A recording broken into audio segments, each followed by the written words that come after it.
Record করে রাখুন রাজ্যের বিরোধী দলনেতার কথা। বিজেপি এলে এই ধর্ষকদেরকে কোর্টে পাঠাবো না, সকালে জমা নেব, বিকালে খরচ করব। যোগী আদিত্যনাথ, হেমন্ত বিশ্ব শর্মার দেখা। মাননীয় মুখ্যমন্ত্রী শুভেন্দু অধিকারী মহাশয় যেমন কথা তেমন কাজ, সকালে তুলবে আর বিকেলে খরচ করবে। তো বারুইপুরে যে ঘটনাটা ঘটেছে, একটা 12 বছর মেয়েরে 4 জনে মিলে রেপ করেছে, কই কই শুভেন্দু অধিকারী নেই তো।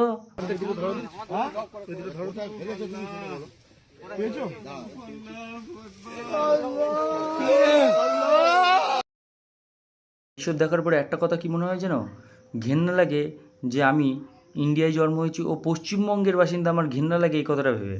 তার কারণ এই পশ্চিমবঙ্গে কোনো দিন উন্নতি হবে না। ওই হিন্দু মুসলিম না করে ওই লোকের ঘর বাড়ি ভেঙে নেবে, দোকানপত্র না ভেঙে, যেটা করলে দেশের উন্নতি হবে, যেটা করলে দেশ ভালোভাবে চলবে, যেটা করলে অন্য দেশের লোক আমাদের এই দেশের নাম করবে, সেটা করাই উচিত।